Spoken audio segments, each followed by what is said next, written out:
Hello, my name is Jonathan Wesson. This is for FTT 104, and today we will be doing a detail strip on a Smith & Wesson Victory revolver. Thank you. So the first thing we're going to do today is we're going to show clear evidence that there is no ammunition, there's no safety on this gun, and ready to work on it. So, start by removing our grips here. The tools needed for this disassembly are this guy, one singular screwdriver, and perhaps the plastic hammer, and we will see if that is needed in just a minute. Sometimes it is not. I am very familiar with this type of firearm, so I just organize my parts here. I would typically, if I was doing a cleaning, I would be keeping them separate bins, so that I can degrease them and stuff, but for the purpose of the field strip, there we go. Alright, we're going to go ahead and remove the cylinder. There we go. And then we're going to do disassembly on this guy. So we're going to you need to make sure which direction this goes. On the earlier model Smith & Wesson, it is lefty-loosey, and on later generations, it is righty-tighty. Or righty-loosey, sorry. So left-handed, right-handed threads differ. Let's go ahead and remove this completely here. Alright. Now go ahead and remove our extractor. Get our extractor spring. Let's put it back in there for now. Alright, then we're going to move forward here. Next thing we're going to do is remove this plate here. These screws are different.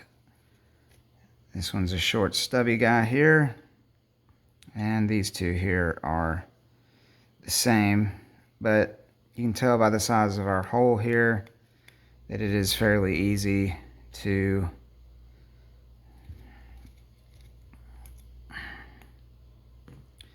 get those apart. Now, I have had a challenge with this plate on occasion, so we're going to get up in here and give her just a little pry, and a little pry, maybe another little gentle pry here, just to avoid scratching this finish. And there's our plate removed. So the next thing we're going to do is we're going to remove the main spring here and get all the spring tension off the rest of the components, so that we can remove them. Go ahead and get this apart.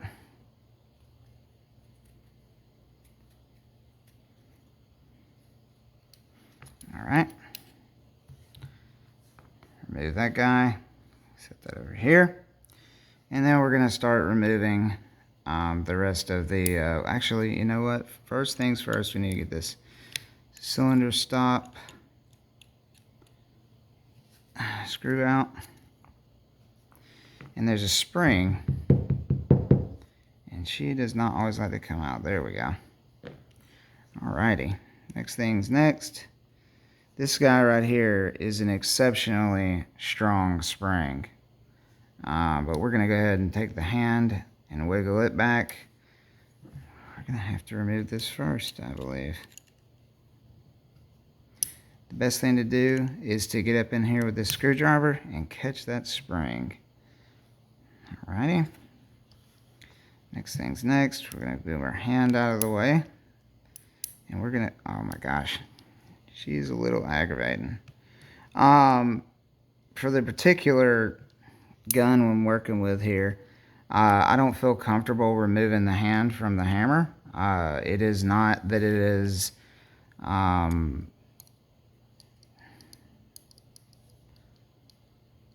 we are a little hung up here. What are we hung on? This stud here is a little tight, so sometimes you gotta wiggle it.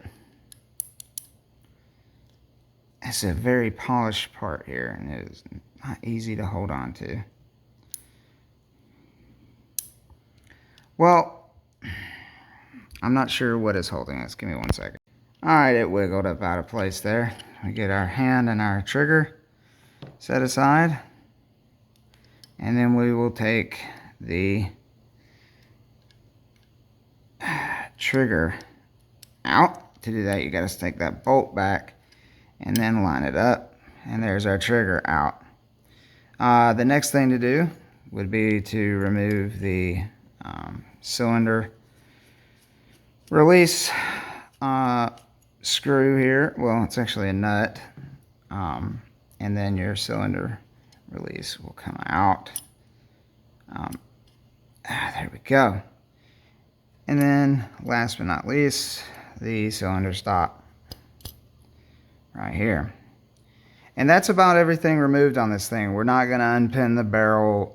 This gun's been in one piece to this point since the early 1940s. We're not going to be removing any of these studs. But as far as a deep clean goes, this is a good point to have it torn down to. And so now we're going to go back with reassembly. Alright, there we go. Chamber's empty. This works. Try it single action.